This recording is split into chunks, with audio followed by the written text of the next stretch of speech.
Hello प्यारे बच्चों, कैसे हो आप सभी। मैं हूं व्यास सर, आप सभी का स्वागत है हमारे आज के लेक्चर में। हमारा आज का लेक्चर क्लास 11th और कल ये जो लेक्चर बनाया था उसी लेक्चर को आगे कंटिन्यू कर रहे हैं। कल का जो लेक्चर था वो था हमारे पास में how to balance chemical reaction. Chemical reaction को बैलेंस कैसे करें, और केमिकल रिएक्शन को बैलेंस करने के लिए मैंने आपको एक ट्रिक बताई थी कि सबसे पहले तो आपको एक रिएक्टेंट लिखा रहेगा, उसको जब हम प्रोडक्ट में बनाते हैं तो कुछ मोल की रिक्वायरमेंट हमको रहती है, कितने मोल रिएक्टेंट लें, कितने मोल प्रोडक्ट बनेगा। अब ये मोल क्यों बोला, क्योंकि केमिस्ट्री में जो कैलकुलेशन है वो सारी मोल में की जाती है, इसलिए हम बार बार मोल बोल रहे थे कल, और आज भी हम मोल बोलेंगे। जैसे कुछ एग्जांपल है हमारे पास में, ये आपके लिए होमवर्क है, इसको आप सोल्व करना, ठीक है। और कल वाली जो वीडियो है वो वीडियो में इसमें अटैच कर दूंगा ताकि आप लोगों को ये एक क्वेश्चन सोल्व करने में हेल्प मिल सके। एक बार फिर आप उस वीडियो को दोबारा देख लेना, या देख ली हो तो छोड़ देना। जैसे अब हम बात करते हैं, यहीं से आते हैं सम इंपोर्टेंट इनऑर्गेनिक रिएक्शन। ये आपके पास में बहुत ही इंपोर्टेंट इनऑर्गेनिक रिएक्शन है, इसको आपको याद रखना है। कुछ नहीं, आपको बस करके देख लेना, एक बार दो बार तीन बार आप करके देखोगे तो अपने आप बन जाएगा कि ये हो क्या रहा है आके, ठीक है। तो यहां पर हमारे पास में रिएक्शन आती है पहली। देखो एक एरो है, रिएक्शन में एक एरो आता है, एरो के इस साइड वाला, ये देखो ये एरो है। जितनी भी केमिकल रिएक्शन रहेंगी उनमें सब में एरो रहेंगे। ये देखो ये एरो दिख रहा है आपको, ये एरो है, ये एरो है। एरो के इस साइड जो पार्ट लिखा हुआ है इसको बोलते हैं रिएक्टेंट। क्या बोलते हैं? रिएक्टेंट। इसको रिप्रेजेंट करते हैं आर से। और एरो के उस साइड जो पार्ट लिखा जाता है हमारे पास में, ये जो एरो लगाते हैं हम, और एरो के साइड इस साइड जो पार्ट लिखते हैं इसको बोलते हैं हम प्रोडक्ट। क्या बोलते हैं हम? प्रोडक्ट। तो हमारे पास में केमिकल रिएक्शन में एक आता है रिएक्टेंट, एक आता है हमारे पास में प्रोडक्ट। एक आता है हमारे पास में रिएक्टेंट, याद रखना, जिसको किससे रिप्रेजेंट करते हैं हम? आर से। और हम एक एरो लगाते हैं, एरो मिलेगा आपको इसमें, और एरो के इस साइड लिखा रहेगा हमारे पास में प्रोडक्ट, जिसको हम लिखते हैं पी से। अब रिएक्टेंट कितने मोल लेते हैं, इसके लिए यहां पर नंबर लिखा जाता है। 1 मोल लिया, 2 मोल लिया, 3 मोल लिया, 4 मोल लिया, कितने मोल की रिक्वायरमेंट हुई। तो यहां पर कुछ नंबर लिखे जाते हैं जिसकी रिक्वायरमेंट होती है, और यहां पर भी कुछ नंबर लिखे जाते हैं कितने मोल बना। हो सकता है 3 मोल रिएक्टेंट खर्च होने के बाद में सिर्फ 1 मोल ही प्रोडक्ट बना, या 2 मोल बना, या 5 मोल बना। सपोज करो यहाँ पास में 6 मोल वहां पास में बन गया प्रोडक्ट, तो हम यहाँ पर 6 लिखेंगे। अब बात ये आई थी हमारे पास में कल कि हाउ टू कैलकुलेट या हाउ टू फाइंड आउट, हम कैसे फाइंड आउट करें कि कितने मोल रिएक्टेंट है। आर के आगे जैसे हमने 3 लिखा, या प्रोडक्ट हमारे पास में 6 लिखा, इसका मतलब क्या? इसको पढ़ने का तरीका क्या है? इसको पढ़ने का तरीका है कि 3 मोल रिएक्टेंट, 3 मोल रिएक्टेंट से 6 मोल प्रोडक्ट बना। जितना रिएक्टेंट था उससे ज्यादा प्रोडक्ट बन गया, जितना रिएक्टेंट था उससे ज्यादा प्रोडक्ट बन गया। इसको ऐसे पढ़ते हैं, 3 मोल रिएक्टेंट से 6 मोल प्रोडक्ट बना। अब हमने ये जो 3 और 6 लिखा है इसको बोलते हैं स्टोकियोमेट्री कोफिशिएंट। क्या बोलते हैं? स्टोकियोमेट्री कोफिशिएंट इसको बोला जाता है, ठीक है।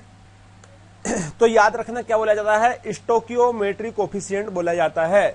इन नंबर को कैसे लिखेंगे हम, उसके लिए कल की वीडियो थी, ट्रिक वाली वीडियो, वो वीडियो में इसमें ऐड कर दूंगा।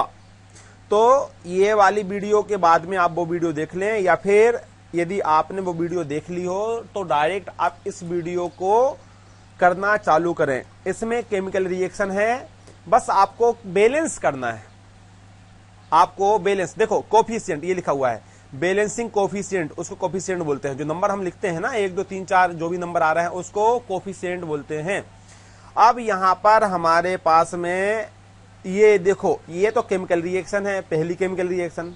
जब FeH2O से रिएक्ट करेगा तो हमारे पास बनेगा Fe3O4 प्लस बनेगा H2। जब CH4 हमारे पास में Cl2 से रिएक्ट करेगा तो हमारे पास बनेगा CCl4 प्लस HCl। जब CH4 Cl2 से रिएक्ट करेगा तो हमारे पास में CHCl3 बन सकता है प्लस HCl। जब NaOH H2SO4 से रिएक्ट करेगा तो हमारे पास बनेगा Na2SO4 प्लस H2O। अब इनके आगे नंबर नहीं लिखा, आप देखोगे ये बिना नंबर के हैं सारे के सारे। तो यहां हमने लिखा हुआ है कैलकुलेट करके, ये लिखा है ना 3 4 1 4, ये लिखा है 1 4 1 4, ये क्या है? ये हमने कैलकुलेट करके पहले आप उसको ABCD करके देखो, इसके आगे आपको A लिखना है, माना इसके आगे आपके पास में B मोल है, माना यहाँ पर आपके C मोल है, माना यहाँ पर आपके पास में D मोल है। अब ABCD की आपको वैल्यू फाइंड आउट करनी है उसी ट्रिक से जो मैंने आपको कल वीडियो दी थी, ठीक है। उसके बाद में आपको यहां पर नंबर मिलेगा, कितने मोल नंबर खर्च हुए। तो यहां पर ए की वैल्यू कितनी आई है ये मैंने आपको सोल्व करके रख दिया। पहले आप खुद सोल्व करना, इसको होमवर्क है। यदि आपसे नहीं बने तो आप कल की वीडियो देख लेना और सोल्व करने के बाद में आप मिला लेना कि आपका इतना आ रहा है। ये देखो, ये सारे जो क्या बोलते हैं रिएक्शन है उनकी बैलेंसिंग नंबर है। जैसे यहां पर यदि पहले वाले की बात करें तो पहले वाले के लिए आया यहां पर 3, दूसरे वाले की बी की बात करें तो बी के लिए आया यहाँ पर 4, यहाँ सी की बात करें तो सी के लिए आया यहाँ पास में 1, और यहाँ पर डी की बात करें तो डी के लिए आया यहाँ पास में 4। ये मैंने आपको नंबर लिख दिए ताकि आपका आंसर यहाँ पर मैच हो सके। बात समझ में आ रही है? तो ABCD की वैल्यू यहाँ पर मैंने निकाल के लिख दी है। उसी प्रकार से आप दूसरे में इसको A मानना, इसको B मानना, इसको C मानना, इसको D मानना। आपके पास में यदि आंसर सही आपका जा रहा है तो पहले के लिए आएगा आपका 1, फिर आएगा आपके लिए 4, फिर आएगा आपके लिए C के लिए 1 और D के लिए आएगा आपका 4। उसी प्रकार से सेम इक्वेशन मान लो आप फोर्थ के लिए कर रहे हैं तो फोर्थ में NaOH कितने मोल लेना पड़ेगा आपको? 2 मोल लेना पड़ेगा। H2SO4 कितने लेना पड़ेगा आपको? 1 लेना पड़ेगा।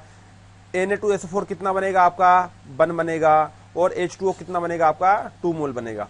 ठीक है, इस प्रकार से ये आप कैलकुलेशन करना उस मेथड से और यहां पर इसको सोल्व करना, ये आपका होमवर्क है। इतनी बात समझ में आ रही है? ये आप करना। अब मैं जरा आपको ये बताता हूं ये बैलेंसिंग होती, ये बैलेंस के ये रिएक्शन होती कैसे हैं, हम उसकी तरफ चलते हैं। ये देखो, ये इनऑर्गेनिक की कुछ फिक्स रिएक्शन आती है।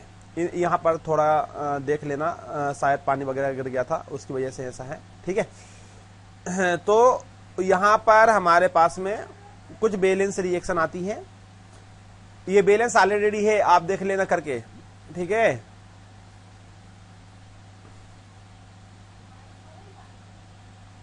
ये रिएक्शन होती कैसी है? ये देखो, बहुत सी रिएक्शन है आपकी। ऊपर कितनी थी? ऊपर है हमारे पास में 31, 32, 33। ये हमारे पास में गई है करीबन 68 तक। फिर हमारे पास में 69, 70। ये शायद रिपीट हो गई है, इसलिए मैंने इनको काट दिया था। ये रिएक्शन जो है यहां से यहां तक रिपीट हो गई होगी, इसलिए इसको काटा हुआ है। ये चाहो तो आप छोड़ सकते हो यहां से यहां तक, ये रिपीट है। देन हमारे पास में यहां पर आता है ये वाली रिएक्शन भी आप छोड़ देना, ये सारी रिएक्शन रिपीट है पहले ही। तो इस प्रकार से हमने यहां पर कितनी रिएक्शन दी है आपको?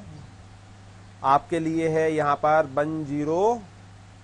अच्छा, अरे अभी तो और भी चल रही है। अच्छा, ये भी आपके रिपीट रिएक्शन है, इसको भी आप चाहो तो छोड़ देना। ये भी आपके रिपीट रिएक्शन है, इसको भी चाहो तो आप छोड़ देना। अच्छा, 117 117 हमारे पास में है, जिसमें से शायद ये कुछ रिपीट रिएक्शन हो गई। 2 ये है, 2 के बाद में ये कितनी है? 3, 4, 5, 6, 7, 8, 9, 10। हाँ, तो आपकी 107 लगभग 100 मान के चलो, राउंड फिगर में 100 आपकी रिएक्शन है। आप इसको प्रैक्टिस करना ताकि आपको ये रिएक्शन याद हो जाए, प्रोडक्ट याद हो जाए। अब बात यह है कि बनते कैसे हैं रिएक्टेंट प्रोडक्ट, उसके ऊपर हम बात करते हैं यहाँ पर उसके लिए हम बात करते हैं। देखो, ये आपका है। अब मैं आपको कुछ बातें बता रहा हूं जो फिक्स होगी। कैसे होगी? यहाँ पास में फिक्स होगी। इनऑर्गेनिक रिएक्शन में आप एक बात याद रख लो, जो मैं बता रहा हूं वो कैसी होगी? आपकी फिक्स रिएक्शन होगी। अब ये टेंशन मत लेना कि ये कैसा होता है, इसको आपको याद रखना पड़ेगा। देखो जरा, इससे आसान हो जाएगी रिएक्शन, बहुत आसान हो जाएगी। इनऑर्गेनिक की रिएक्शन आपके लिए बहुत ही आसान हो जाएगी। जैसे जब आपको PCl3 मिले H3O+ से रिएक्ट करने के लिए, जब आपको PCl3 मिले और आप H3O+ से रिएक्ट कराएं, ये एसिडिक वाटर कहलाता है। क्या कहलाता है? एसिडिक वाटर कहलाता है। तो हमेशा उसके 3 प्रोडक्ट ही बनेंगे। या तो ये ध्यान से देखना, यदि ये PCl3 +3 बैलेंसी में है, ये +3 बैलेंसी है, ऊपर 3 है। अब आगे हम बैलेंसिंग बताएंगे। या तो आपके पास में बनेगा PCl4, या आपके पास में बनेगा H3PO3, या आपके पास में बनेगा H3PO2। ओ सॉरी, ये मैंने बोल दिया PCl4 बोल दिया ना, ये क्या बनेगा हमें H3PO4 बनेगा। समझ रहे हो, ये फिक्स रिएक्शन है। आप जब भी PCl3 या PCl5 की रिएक्शन कराएंगे तो आपको देखो, यदि आप PCl3 की रिएक्शन कराते हैं तो आपको क्या मिलेगा, H3PO3 मिलेगा। यदि आप PCl5 की रिएक्शन कराते हैं तो आपको बनेगा H3PO4 बनेगा, या फिर आपका बन सकता है H3PO2। ये आपके पास में 3 प्रोडक्ट बनेंगे। ये कहें कि फास्फोरस के 3 एसिड आपको यहां पर बनेंगे हमेशा, साथ में HCl नहीं निकलेगा। इतनी आपको फिक्स रिएक्शन है, ये याद रखनी है, इतना हमेशा बनेगा। दूसरा, जैसे यही देखो, मैंने वही बोला था, PCl5 की मान लो रिएक्शन आप करा रहे हैं तो H3PO4 बना, यही 3 की कराएंगे तो ये बना है, ये ऊपर था वही दोबारा मैंने लिख दिया, ये यहां पास में ये बनेगा H3PO2, ये दोबारा मैंने लिख दिया। फिर समझो मैंने क्या बोला, हमारे पास में फास्फोरस के साथ यदि आप H3O+ की रिएक्शन कराते हो तो 3 प्रोडक्ट बनते हैं, या तो ये बनेगा, ये बनेगा, ये बनेगा। अब क्वेश्चन ये है कि PCl3 के साथ इनमें से कौन सा सही प्रोडक्ट है, कौन सा सही प्रोडक्ट है। तो हालांकि ऑक्सीडेशन स्टेट में अभी आपको नहीं सिखाया, जब सिखाऊंगा तो आपको क्लियर कर दूंगा। इसके साथ ये दोनों रिएक्शन नहीं बनेगी, ये वाली रिएक्शन बनेगी, क्योंकि यहां पर ये +3 में है, ये आपके पास में कितने में है, +3 में है, तो यहां पर +3 वाला ही बनेगा। यदि यहां पर दूसरा क्वेश्चन मैं आपको देता हूं, जैसे आपसे बोला कि PCl5 H3O+ के साथ रिएक्शन करेगा तो इन तीनों में कौन सी रिएक्शन सही मानी जाएगी, तो पहली वाली सही मानी जाएगी। क्यों सही मानी जाएगी, क्योंकि H3PO4 है तो इसके ऊपर भी +5 है, इसके ऊपर +5 है, +5 है, +5 वाला ही प्रोडक्ट बनाएगा, और बाकी ये दोनों गलत हो जाएगी। यदि मान लो कोई रिएक्शन प्लस वाली आती, +1 वाली, तो +1 वाले में हमारे पास ये वाला प्रोडक्ट सही हो जाता। तो ये पहली बात तो ये याद रख लो, फिक्स वाली बातें याद रख लो कि यदि हमारे पास में PCl3 रिएक्शन करेगा H3O+ से तो हमेशा ये बीच वाली रिएक्शन बनेगी, और PCl5 यदि इससे रिएक्शन करेगा तो हमेशा ये पहली वाली बनेगी। इतनी बातें याद रख लो। बाकी 3 ये बनाता है, लेकिन 2 इनमें से कोई गलत हो जाएगी। क्लियर है हमेशा। अब ये क्या होता है, इसको तो अभी आप समझ में नहीं आएगा आपको, इसलिए ये सारी बातें आप छोड़ दो। अच्छा, ये समझ लो आप कि H3O+ कैसे बना। जब आप H2O की रिएक्शन, यहां लिखा ना H3O+, ये देखो ये लिखा हुआ है H3O+, दिख रहा है ना, ये दिख रहा है, ये कैसे बना। तो ये ऐसे बनता है प्यारे बच्चों कि जब आप H2O की रिएक्शन H+ से कराते हैं तो आपके पास में H3O+ बनता है, ये फिक्स है, लिख लो। जब आप NH3 अमोनिया की रिएक्शन H+ से कराते हैं तो आपके पास में NH4 बनता है, ये फिक्स है। ये क्या है यहाँ पास में, फिक्स है, इसको लिख लो आप फटाक से। अब ये कैसे आया ये बाद में बात करेंगे, इसके अभी हम बात नहीं कर रहे हैं, ठीक है। और यदि आप समझदार हैं, आपने पहले पढ़ा हुआ है तो आप समझ जाएंगे कि हम रिप्लेसमेंट रिएक्शन बोलते हैं इसको। क्या बोलते हैं, रिप्लेसमेंट रिएक्शन बोलते हैं। एसिड और मेटल हमेशा रिप्लेस हो जाएंगे। एसिड और मेटल में बहुत बड़ी दुश्मनी होती है, ये एक दूसरे को रिप्लेस कर देते हैं, रिप्लेस बोलते हैं हम इसको। यहां से देखो H+ हट जाएगा और Na के साथ चला जाएगा, वो OH के साथ चला आएगा, H2O बन जाएगा। यहाँ पास में OH और यहाँ पास में H2O बन जाएगा, और NaCl हमारे पास में निकल जाएगा। H+ replace by Na, metal ने एसिड को रिप्लेस कर दिया। अब हम हिंट की बात करते हैं। देखो ये आपका वेरी IMP है, याद रखना, ये आपके पास में वेरी IMP है, ये बहुत IMP है। आपके कॉन्सेप्ट को समझने के लिए केमिकल रिएक्शन कैसे करें आसान हो जाएगा यहां से आपको। मतलब यहां कुछ फिक्स बातें आने वाली है। कौन सी बातें आने वाली है आपकी, यहां पर फिक्स बातें आने वाली है। अब वो फिक्स बातें कौन सी है, हम उस पर विचार विमर्श करने वाले हैं। अभी फिक्स बातें हैं, मैं यहां पर लिख देता हूं ताकि आपको टेंशन ना रहे। कौन सी बातें हैं आपकी, फिक्स बातें हैं। अब देखो प्यारे बच्चे, जब भी आपको H और O मिलेगा हमेशा H2O ही बनेगा। ये हमेशा की बात कर रहे हैं हम, फिक्स वाली बातें कर रहे हैं हम, ठीक है ना, रहेगा याद। जब भी आपको H और मिलेगा, H और O, ऑक्सीजन और हाइड्रोजन, हमेशा क्या बनेगा, H2O बनेगा, सोचने वाली बात नहीं है। जब भी आपको पास में H और S मिलेगा, आपके पास में H2S मिलेगा, H2S बनेगा ही बनेगा, सोचने वाली बात नहीं है। जब भी आपके पास में HCl मिलेगा, आपका CH4 बन सकता है, या HCl3 बन सकता है या H2Cl2 बन सकता है। समझ रहे हो? जब भी हमारे पास में NH मिलेगा हमेशा NH3 मिलेगा, बनेगा। क्लियर है? जब भी ऑक्सीजन और सल्फर मिलेगा या तो SO2 बनेगा या SO3 बनेगा, इसके अलावा कुछ भी नहीं बनेगा। या तो SO2 बनेगा या SO3 बनेगा। जब भी कार्बन और ऑक्सीजन मिलेगा या तो CO बनेगा या CO2 बनेगा। जब भी NO मिलेगा या तो NO बनेगा या NO2 बनेगा। जब भी NO और ऑक्सीजन मिलेगा आपका NO2 बनेगा। जब भी ऑक्सीजन और Fe बनेगा तो आपके 3 प्रोडक्ट बनेंगे हमेशा। कौन सा? या तो Fe बनेगा, FeO या Fe3O4 या Fe2O3, इतने ही प्रोडक्ट आपके बनेंगे। ये फिक्स वाली बातें हो गई, इसको लिख लो, बहुत बहुत इंपॉर्टेंट है। जब भी कार्बन और क्लोरीन मिलेगा या तो CCl4 बनेगा या CHCl3 ही बनेगा, इसके अलावा कुछ भी नहीं बनेगा प्रोडक्ट में। रिएक्टेंट बताया था मैंने आपको, ये क्या है? रिएक्टेंट है। रिएक्टेंट में यदि ये है तो प्रोडक्ट में आपको 100% यही मिलने वाला है। प्रोडक्ट में हमेशा 100% यही बनेगा। जैसे हमारे पास में PCl3 है, ये तो मैंने बताई दी, अब भी आपको बताया था ये, है ना। PCl3 है तो हमेशा आपका ये दूसरा वाला प्रोडक्ट ही बनेगा, और PCl5 के साथ में है तो हमेशा ये वाला प्रोडक्ट बनेगा।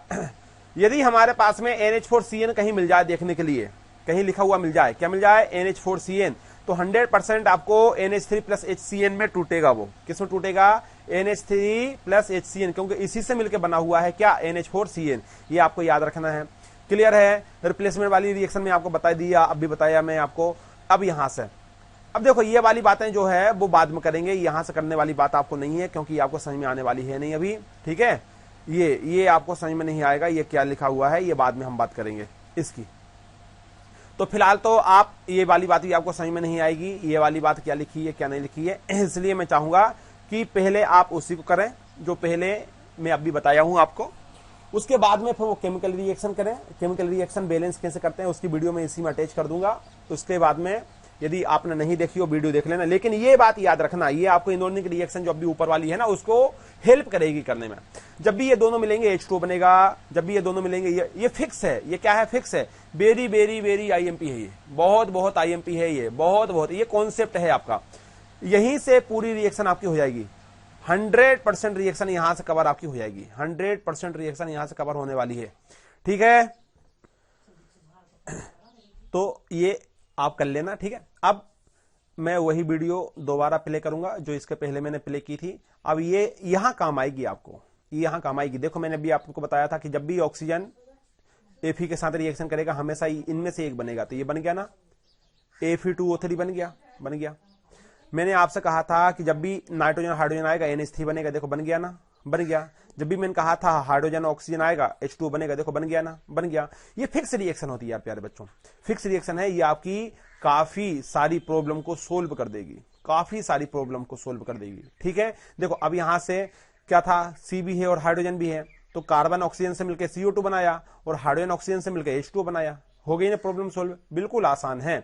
वो आप याद रख लेना, क्या बनेगा? हमेशा वही बनेगा, फिक्स है। जैसे यहां पर मैंने आपको बताया था उसमें कि कोई मेटल होता है, जैसे इसकी बात कर लेते हैं। ये देखो, कार्बन है, ऑक्सीजन है, क्या बनेगा? CO2 बना और हाइड्रोजन भी है इसलिए H2O बना। ये देखो, तो इस प्रकार से काफी रिएक्शन आपकी सोल्व हो जाने वाली है। बहुत बहुत आपको ये हेल्प करेगी। जैसे ये देखो, CH4 मैंने कहा था Cl से रिएक्शन करेगा तो क्या बनेगा? CHCl3 बनेगा, बन गया ना। और हाइड्रोजन और क्लोरीन मिलकर क्या बनेगा? HCl बनता है, बन गया। तो इस प्रकार से आपकी काफी सारी हेल्प यहां होने वाली। और ये बैलेंस तो मैंने यहां करके दिया ही है। ये बैलेंस आप कैसे करते हैं देख लेना। बाकी यहां मैंने आपको दिया, एक बार आप चेक कर लेना। मैं आपको सिखाना चाहता हूं इसलिए, ठीक है? आपको सिखाना चाहता हूं, सीखने की दृष्टि से आप करना। तो मैं पहले आपको वो वीडियो दे दिया ताकि आपको प्रैक्टिस हो जाए। अब इसके बाद में वही वीडियो दोबारा प्ले करूंगा मैं, ताकि आपको एक बार समझ में आ जाए। इसको मन से करना, नहीं बने तो मैं दोबारा वो वीडियो प्ले कर रहा हूं, आप उस वीडियो को देखें। ठीक है? ट्रिक फॉर बैलेंसिंग रिएक्शन, इसके पहले जो वीडियो बनाई थी उसमें भी हमने यही बताया था, ट्रिक फॉर बैलेंसिंग रिएक्शन। आज भी हम बता रहे हैं ट्रिक फॉर बैलेंसिंग। तो आज हम इसमें देखेंगे कि इसको बैलेंस कैसे किया जाता है, ट्रिक को। ये बहुत ही शानदार ट्रिक है, ठीक है, बैलेंस करने की। 9th में और 10th में आपने देखा होगा इसको, लेकिन वहां ट्रिक से नहीं, आपको बोला था कि बस आप याद रख लो कि ऐसा होता है। लेकिन ऐसा यहाँ कुछ नहीं है, याद रखने वाली बात नहीं है, यहाँ सारी ट्रिक की बात है। अब इसमें हम बात करेंगे बहुत शानदार जो ट्रिक है, बैलेंसिंग रिएक्शन। पहले तो आप हेडिंग डालो बैलेंसिंग रिएक्शन पार्ट 1, तो हम पार्ट 1 में ही कंप्लीट कर देंगे इसको। ये जो लिखा हुआ है थर्ड मेथड को मत देखना, ये सबसे आसान मेथड है, जैसे अब हम बात कर रहे हैं बैलेंस से, बहुत ध्यान से समझना। अब हम चल रहे हैं बैलेंसिंग की तरफ, अब हम चल रहे हैं बैलेंसिंग की तरफ कि रिएक्शन को हमको क्या करना है, बैलेंस करना है, रिएक्शन को हमको बैलेंस करना है। जैसे हमारे पास में एक रिएक्शन है, कंप्लीट द फॉलोइंग रिएक्शन, आप क्वेश्चन डाल दीजिए उसमें। कोई रिएक्शन में आप अमोनिया की रिएक्शन जब O2 से कराते हैं, ऑक्सीजन से कराया आपने अमोनिया की रिएक्शन, आपका NO बना, सपोज करो आपका NO बना प्रोडक्ट में और हमारे पास में H2O बना। अब इस रिएक्शन को हमको बैलेंस करना है। अब हम कैसे यूज करें, नंबर कि कितने मोल हमने अमोनिया लिया, कितना हमने क्वांटिटी में ऑक्सीजन लिया, जब इन दोनों ने रिएक्शन किया तो कितनी क्वांटिटी में NO बना, कितनी क्वांटिटी में H2O बना, ये सारी बातें हम कैसे देखें। मान लीजिए अब देखो ट्रिक की बात कर रहे हैं, बहुत ध्यान से समझना, ट्रिक की बात कर रहे हैं। मान लीजिए कि हमने जो अमोनिया लिया वो कोई A ले लिया, ABCD दिख रहे हैं, आपने जो अमोनिया लिया वो आपने A मोल ले लिया। कितना मोल ले लिया आपने अमोनिया, A मोल ले लिया। और दूसरे को आप B मान लो, ये कितना ले लिया आपने, B ले लिया। तीसरे को आप C मान लो, NO कितना बना, C बना। H2O कितना बना आपका, D बना। तो ये आपको दिख रहा होगा, ये है हमारे पास में A, ये हमारे पास में B मान लिया, मान लो इसके C मोल बने और मान लो इसके D मोल बने। बात समझ में आ रही है, इतनी स्टेप कर ली आपने। अब इसके बाद में आपको क्या करना है, बस A की, B की, C की और D की वैल्यू निकालना है, आपका आंसर आ गया। जैसे अब यहां पर हमारे पास में मान लो Na कितना है, यहां सब कुछ लिख लो पहले तो, यहां N लिखो, यहां H लिखो, जो जो आप इसको इसमें देख रहे हैं एटम लिख लो। यहां नाइट्रोजन दिखाई दे रहा है, यहां हाइड्रोजन दिखाई दे रहा है, यहां ऑक्सीजन दिखाई दे रहा है, यहां फिर नाइट्रोजन है, फिर ऑक्सीजन है, फिर हाइड्रोजन है, फिर ऑक्सीजन है। मतलब ये हुआ कि इस साइड जो दिखाई दे रहे हैं उसको लिख लो। तो हमको कितना करना है, हमको इसमें यहां जो दिख रहे हैं इस साइड उनको आपको लिखना है। नाइट्रोजन दिखा तो नाइट्रोजन लिख लिया, हाइड्रोजन दिखा हाइड्रोजन लिख लिया, ऑक्सीजन दिखा तो ऑक्सीजन हमने लिख लिया। समझ गए, बस इतना करना है। तो अब क्या हुआ कि हमने यहां पर हाइड्रोजन नाइट्रोजन लिखा, यहां हमको नाइट्रोजन दिखाई दिया तो हमने नाइट्रोजन लिख लिया, हमको ऑक्सीजन दिखाई दिया तो हमने ऑक्सीजन लिख लिया, हमको हाइड्रोजन दिखाई दिया तो हमने हाइड्रोजन लिख लिया। हमने जो जो दिखाई दिए इस साइड वो लिख लिए, क्योंकि इस साइड जो बनेगा इस साइड वाला नहीं लिखना है आपको, इस साइड वाला नहीं लिखना है। क्यों, क्योंकि जो इस साइड है वो इस साइड है। इतना कर लोगे। अब देखो, अब यहां पर नाइट्रोजन के आगे कितना लिखा हुआ है, एक लिखा हुआ है, ए लिखा हुआ है, तो यहां नाइट्रोजन कितने मोल थे, क्यों भाई इस वाले नाइट्रोजन इस वाले नाइट्रोजन को हमको बराबर तो करना पड़ेगा ना। यहां नाइट्रोजन कितना है, एन के लिए आगे लिखा ए मतलब ए, यहां नाइट्रोजन के आगे कितना लिखा है सी मतलब सी, तो यहां एन बराबर सी आया, ये नाइट्रोजन के लिए आया, नाइट्रोजन के लिए आया ए इज इक्वल टू सी। भाई ए मोल नाइट्रोजन के इधर है तो ए मोल, क्योंकि इधर जितना नाइट्रोजन है उधर भी इतना नाइट्रोजन होना चाहिए, इसलिए इधर ए मोल नाइट्रोजन है इधर सी मोल है, तो हमने लिख लिया ए इज इक्वल टू सी। अब समझो जरा प्यारे बच्चों, इतना समझ में आया। अब यहां बात करते हैं हाइड्रोजन की, तो यहां हाइड्रोजन कितने हैं, यहां हाइड्रोजन है H3, वो 3 के आगे लिखा हुआ है ए, मतलब हो गया हमारे पास में 3A, तो हाइड्रोजन इधर कितना है 3A। LHS is equal to RHS होना चाहिए, समझ रहा हो, LHS is equal to RHS होना चाहिए। यहां पर हाइड्रोजन कितना है, यहां पर 3 हाइड्रोजन है और 3 के आगे लिखा हुआ है A, तो हमने लिख लिया 3A। यहां के हाइड्रोजन है, नहीं है, यहां हाइड्रोजन है, नहीं है, यहां हाइड्रोजन है, नहीं है, यहां हाइड्रोजन है, हाँ यहां हाइड्रोजन है। कितना हाइड्रोजन है, यहां 2 हाइड्रोजन है, 2 हाइड्रोजन है और हाइड्रोजन के आगे लिखा हुआ है D, मतलब हो गया हमारे पास में 2D। तो इस हाइड्रोजन के लिए हम लिखेंगे 2D, इस हाइड्रोजन के लिखेंगे आप 2D। तो ये हुआ हमारे पास में 2D हाइड्रोजन। क्लियर हो रही बातें। तो यहां हाइड्रोजन कितना था 3A, तो ये हुआ हमारे पास में 3A इज इक्वल टू ये हमारे पास में 2 हाइड्रोजन 2D, तो ये हुआ हमारे पास में 2D, मतलब 3A is equal to 2D। Hydrogen हो गया हमारे पास में कंप्लीट, समझ में आ रही, ये हुआ हमारे पास में hydrogen complete. 2A is equal to 3A is equal to 2D।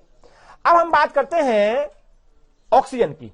यहां ऑक्सीजन कितना है B, कितना है B 2B, 2 हाइड्रोजन 2 ऑक्सीजन और B आगे लिखा हुआ है, तो हमारे पास में हुआ 2B, तो इस साइड हुआ हमारे पास में 2B इज इक्वल टू, यहां ऑक्सीजन है क्या, हाँ है, मतलब कितना C, एक C, क्योंकि ये वाला काउंट करना पड़ेगा। सी आया तो ये सी आया, प्लस क्या यहां पर है हमारे पास में ऑक्सीजन? हाँ, यहां भी ऑक्सीजन है। कितना है? एक ऑक्सीजन है, एक के आगे लिखा हुआ डी, मतलब सी प्लस डी।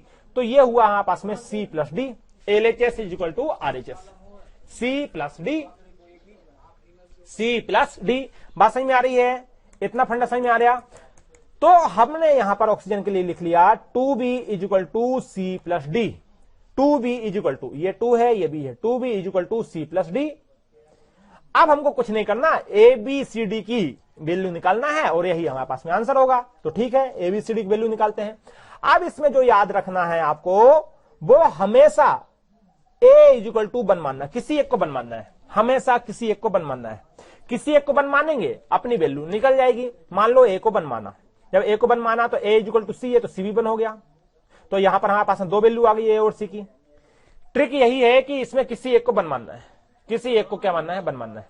अब यहां पर हमारे पास में 3 है, भाई इसकी वैल्यू निकल गई A की और सी की। अब ये है 3 है, तो A की वैल्यू कितनी है? 1, तो ये हो जाएगा हमारे पास 1। अब D की वैल्यू नहीं है, तो D की वैल्यू हमको यहां से निकाल लेंगे। जब D की वैल्यू निकाल लेंगे तो D की वैल्यू आएगी हमारे पास में ये, क्योंकि A की वैल्यू है हमारे पास में 1, तो हम D की वैल्यू निकाल सकते हैं, निकाल ली। अब हमने यहां पर A, C और D की वैल्यू आ गई, तो अब हमको B की वैल्यू निकालना है। देखो C की वैल्यू हमारे पास है कितनी है? 1 है। D की वैल्यू हमारे पास है कितना है? 3/2 है। बस 3/2 और C की वैल्यू रखो तो 2B की वैल्यू आ जाएगी। ये B की वैल्यू आ गई हमारे पास में इतनी, कितनी आ गई? 5/4। तो हमारे पास में A की वैल्यू, C की वैल्यू, D की वैल्यू और B की वैल्यू आ गई। क्लियर है? अब put the value of A, B, C और D इन इक्वेशन 1। अब इक्वेशन 1 में ABCD वैल्यू पुट कर दो। कहां है इक्वेशन 1? ये था, हमने इक्वेशन 1 ये दिया था ABCD करके। इसमें हम वैल्यू पुट करेंगे। जब हम वैल्यू पुट करेंगे हमारे पास में देखो A के यहां देखो, यहां कितना लिखा है A, तो यहां आ जाएगा हमारे पास 1। यहां लिखा B, तो B की वैल्यू हो जाएगी 3/2। यहां लिखा है C कि C की वैल्यू हो जाएगी 1। यहां लिखा है D कि D की वैल्यू हो जाएगी 5/4। क्लियर है? बात समझ में आ रही है? चलो, तो जरा पुट द वैल्यू, तो इसमें वैल्यू पुट कर दी। ये 1, ये 5/4, ये 1, ये 3/4। अब क्या करना है हमको? आसान बनाने के लिए इसके नीचे से ये वैल्यू हटा दो, जो भी नीचे मल्टीप्लाई में है उससे हम इसको डिवाइड, जो डिवाइडेशन में उसको हम मल्टीप्लाई कर देते हैं। यहां डिवाइडेशन में 4 है, यहां 2 है, सबसे बड़ा 4 है, तो 4 से हमने क्या कर दिया? मल्टीप्लाई कर दिया, ताकि आसान इक्वेशन हो जाए। तो सीधा हमारे पास में ये आ गया। ये देखो, ये है बैलेंसिंग रिएक्शन। बैलेंस हो गई आपकी रिएक्शन, कंप्लीट है। ये तो आंसर है, बैलेंस हमारे पास में रिएक्शन हो चुकी है। अब हमारे पास में देखो क्या नाइट्रोजन बैलेंस है? मिलाओ जरा। यहां नाइट्रोजन कितने हैं? 4। यहां नाइट्रोजन कितने हैं? 4, मतलब नाइट्रोजन क्या है? बैलेंस है। यहां हाइड्रोजन बैलेंस है क्या? 4 3 12, देखो ये 12, और यहां पर हमारे पास 6 दूनी 12, ये भी हमारे पास बैलेंस है। ऑक्सीजन कितना है? 10, ये है 4 और ये है 6, हो गया 10, तो ये भी बैलेंस है। मतलब कुल मिलाकर हमारे पास में ये बैलेंस रिएक्शन आ गई, ये वाली बैलेंस रिएक्शन है। तो बैलेंस केमिकल रिएक्शन में हमारे पास में इक्वेशन ये था, समझो जरा। इक्वेशन हमारे पास में ये था, इस इक्वेशन को बैलेंस करना था, हमको नहीं मालूम, ABCD लिखा हमने और हमने इक्वेशन करके ये बैलेंस कर दिया। क्लियर है? बात समझ में आ रही है? तो इसी प्रकार से अब हम चलते हैं दूसरे क्वेश्चन पे। ठीक है? क्या एक बार और इसी क्वेश्चन को देख लेते हैं? चलो एक बार और इसी क्वेश्चन को हम देख लेते हैं, उसके बाद हम चलते हैं दूसरे क्वेश्चन के ऊपर। ठीक है? चलो, तो देखो जरा करना क्या है, सीधी सी स्टेप याद रखना है। हमारे पास में बैलेंस केमिकल रिएक्शन आने वाली है, तो ये हमारे पास में इक्वेशन था, बस यही हम ट्रिक सब में अपनाएंगे। देखो ये कोई इक्वेशन है, हमको नहीं पता कितना आएगा, माना हमने इसके आगे A आएगा, B आएगा, C आएगा और D आएगा। Equation number 1। अब कुछ नहीं करना, जो इस साइड है उसको लिख लो। नाइट्रोजन है नाइट्रोजन लिख लिया, हाइड्रोजन है हाइड्रोजन लिख लिया, ऑक्सीजन है ऑक्सीजन लिख लिया। इस साइड अपने आप हो जाएगा, दोबारा लिखने की आवश्यकता नहीं है। अब यहां पर हमको क्या करना है, जितने नाइट्रोजन उतने लिख लो, क्योंकि हमको LHS इक्वल टू RHS करना है। बैलेंस का मतलब तो यही हुआ ना, जो LHS में है नंबर वही RHS में होंगे नंबर। तो यहां LHS में नाइट्रोजन 1 है, 1 के आगे A लिखा है तो A। RHS में नाइट्रोजन 1 है, C लिखा हुआ है तो C। हाइड्रोजन के लिए हाइड्रोजन का नंबर लिख लिया LHS और RHS में लिख लिया, ऑक्सीजन के लिए काउंट कर लिया। अब मेन बात यह है इंटरेस्टेड कि हमको इसमें किसी एक को 1 मानना है। आप 2 नहीं मान सकते, आप 3 नहीं मान सकते, आपको 1 ही मान के चलना है। किसी एक को मान लो, A को मान लो, C को मान लो, D को मान लो, जिसको मानना है मान लो। किसी एक को 1 मानना है और 1 मान के सारी वैल्यू आपको निकाल लेना है। ये आपका मैथमेटिक्स वाला 7th में 6 में आपने खूब बैलेंस से निकाली है। बस ABCD की वैल्यू निकाल लो, आंसर पुट कर दो, आंसर आ गया। अब ये और आसान हो जाए, वैसे तो ये भी हमारे पास में बैलेंस रिएक्शन है, लेकिन और आसान हो जाए इसलिए ये नीचे वाला नंबर हटा दो। नीचे वाला नंबर जो सबसे बड़ा है उसी से हम इसमें क्या कर देते हैं, मल्टीप्लाई कर देते हैं, ताकि वो नीचे वाला नंबर हट जाए।